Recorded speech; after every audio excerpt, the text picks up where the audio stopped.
नमस्ते बच्चों, स्वागत है आपका फिर से JCRT साइंस क्लास 8 के चैप्टर नंबर 15 जिसका नाम है प्राकृतिक घटनाएं, इंग्लिश में नेचुरल फिनोमेना। तो इसके प्रश्न उत्तर को लेकर के हाजिर हूँ मैं। चलिए फटाफट शुरुआत करते हैं। पहला प्रश्न, निम्नलिखित में से किसे रगड़ने से आसानी से आवेशित नहीं किया जा सकता है, मतलब किसको चार्जड नहीं किया सकता है। ऑप्शंस हैं तांबे की छड़, प्लास्टिक पैमाना, ऊनी वस्त्र, फुला हुआ गुब्बारा। तो सही जवाब है तांबे की छड़। दूसरा प्रश्न, आवेश कितने प्रकार के होते हैं? 1, 2, 3, 4। सही जवाब है 2। तीसरा, विपरीत आवेशों के बीच क्या होता है? आकर्षण, प्रतिकर्षण, आकर्षण एवं प्रतिकर्षण दोनों, इनमें से कोई नहीं। सही जवाब है आकर्षण, मतलब एक दूसरे को आकर्षित करते हैं, एक दूसरे को अपनी ओर खींचते हैं, विपरीत आवेश। चौथा प्रश्न, कांच को रेशम से रगड़ने पर रेशम और कांच में उत्पन्न होता है समान आवेश, असमान आवेश, कोई आवेश नहीं। कहा नहीं जा सकता, तो सही जवाब है कोई आवेश नहीं, मतलब न तो समान आवेश न ही असमान आवेश। अब दूसरा प्रश्न, सभी कथनों के सामने सही का चिन्ह लगाएं, यानी टिक चिन्ह लगाएं। पहला, समान प्रकृति के आवेश एक दूसरे को आकर्षित करते हैं, बिल्कुल गलत। असमान आवेश एक दूसरे को आकर्षित करते हैं। आवेशित कांच की छड़ एल्युमिनियम के 2 पत्तियों को प्रतिकर्षित करती है, सही बात है। तड़ित चालक किसी भवन को तड़ित से सुरक्षा के लिए लगाया जाता है, बिल्कुल सही बात है। भूकंप की भविष्यवाणी की जा सकती है, बिल्कुल नहीं की जा सकती है, ये गलत है। तीसरा प्रश्न, जब किसी आवेशित वस्तु को हाथ से छुआ जाता है तो वह अपना आवेश खो देती है, क्यों? तो जवाब है, जब हम किसी आवेशित वस्तु को छूते हैं तो वह अपना आवेश खो देती है, क्योंकि आवेशित वस्तु का अधिक आवेश हमारे शरीर द्वारा होते हुए धरती में प्रवाहित हो जाती है या समाहित हो जाती है। चौथा प्रश्न, स्वेटर को अपने शरीर से उतारने पर उतारते समय क्या होता है? तो चटचट की आवाज़ सुनाई पड़ती है, क्यों? तो इसका जवाब है, सर्दियों में स्वेटर उतारते समय चटचट की ध्वनि सुनाई देती है। ऐसा इसलिए क्योंकि स्वेटर उतारते समय स्वेटर और हमारे शरीर के बीच घर्षण होने के कारण स्वेटर आवेश अर्जित कर लेती है, परिणाम स्वरूप स्वेटर से चटचट की ध्वनि सुनाई देती है। पांचवा प्रश्न, भूकंप से अपनी सुरक्षा के 3 उपाय सुझाइए। तो जवाब में होगा कि आप हैं कहाँ, आपका स्थान कहाँ है। यदि आप घर में हैं तो आप किसी चौकी अथवा मेज़ के नीचे चले जाएं, ताकि आप पर खतरा कम हो, कोई चीज़ यदि छत से गिरती है तो, पंखा वगैरह। दूसरा, ऊंची तथा भारी वस्तुओं से दूर रहें, क्योंकि उससे आपको खतरा हो सकता है।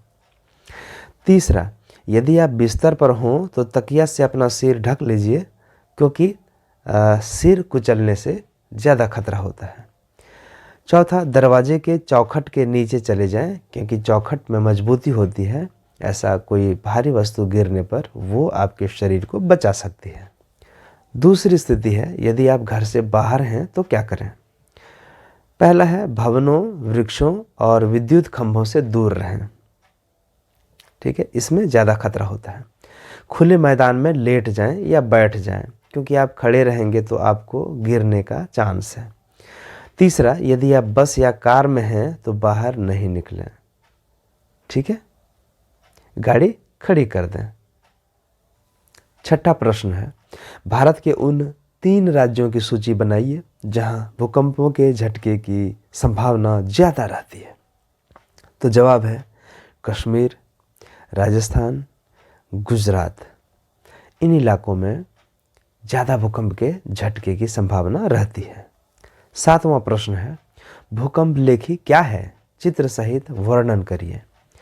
तो उत्तर है, भूकंप लेखी नामक जो यंत्र है वो भूकंपी तरंगों को रिकॉर्ड करने के काम में आता है।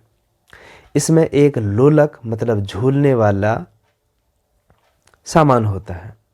जो भूस्पंद यानी कि भूकंप आने पर दोलन करने लगता है। वो जो लोलक है पेंडुलम, वो कंपन करने लगता है इधर उधर, और उससे जुड़ा एक पेन कागज़ की पट्टी पर भूकंपी तरंगों को रिकॉर्ड करता है।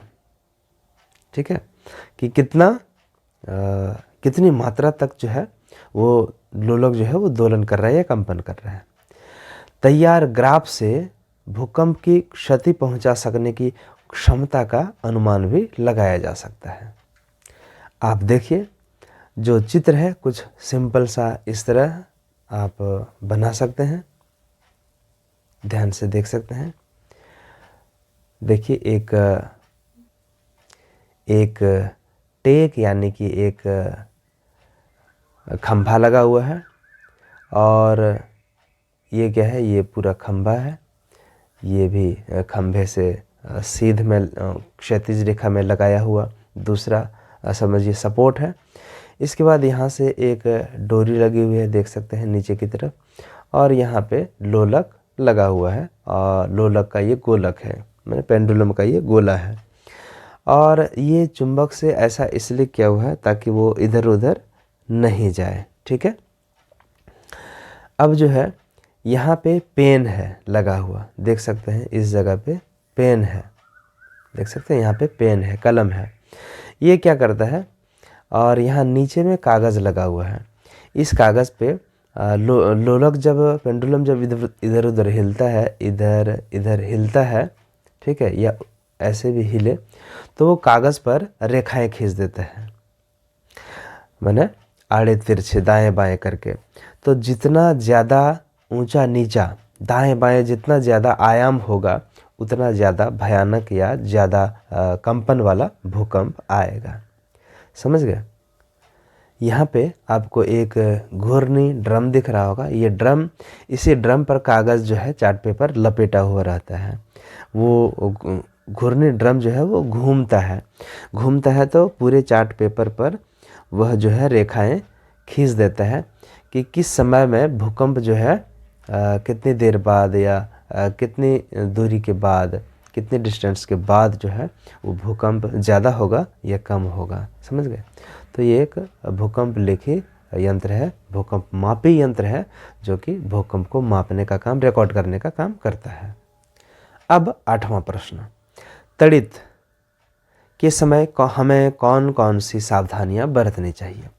तड़ित मतलब वही थंडर बोल्ट, जो बिजली कड़कती है। तो उत्तर है कि यदि आप आउटसाइड होम हैं, घर के बाहर हैं, तो क्या कर सकते हैं। तो जंगल में छोटे वृक्ष के नीचे शरण लें।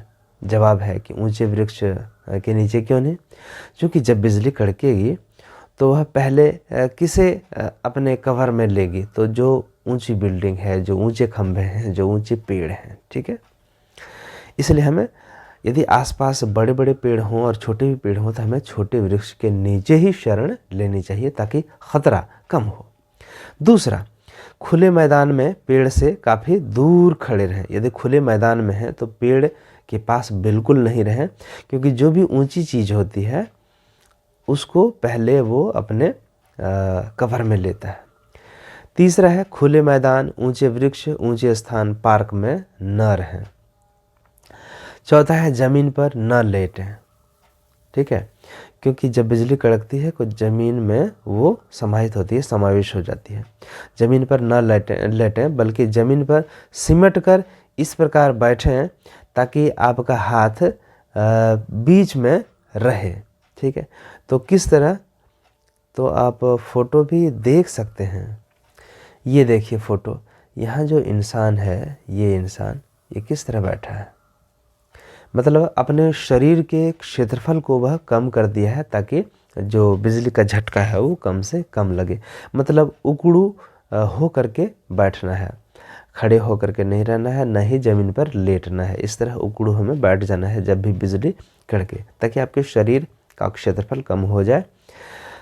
ठीक है, ये तो हो गई जब आप घर के बाहर रहें। और यदि आप एट होम हैं, घर के भीतर हैं, तो क्या कर सकते हैं।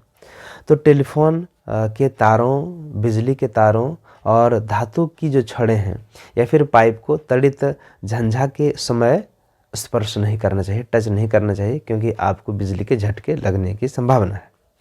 दूसरा, टेलीफोन से बात भी नहीं करना चाहिए, क्योंकि वो कैच करता है बिजली के विद्युत को, ठीक है।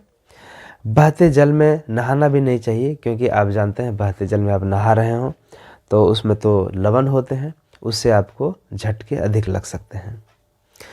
अगला है विद्युत उपकरणों जैसे कि टेलीविज़न, कंप्यूटर के प्लग को सॉकेट से निकाल देना चाहिए, नहीं तो फिर वो जो विद्युत उपकरण हैं उनके जलने की, नष्ट होने के, खराब होने के चांसेस रहते हैं। और अंतिम बात है कि विद्युत बल्ब एवं ट्यूबलाइट का उपयोग कर सकते हैं, ताकि आपके पास लाइट मौजूद रहे, ठीक है। अंधेरा नहीं हो, क्योंकि उसमें बादल काले काले हो जाते हैं तो अंधेरा हो जाता है, ठीक है। तो इस वीडियो में इतना ही, मिलते हैं अगले चैप्टर के अगले वीडियो में। तब तक आप सभी का हार्दिक धन्यवाद। हाँ, और लास्ट में ये बात बोलना चाहूँगा कि यदि आपको अच्छा लगा, कुछ सीखने को मिला, तो आप अपने बच्चों के बीच, अपने दोस्तों के बीच इसको शेयर करना बिल्कुल नहीं भूलें।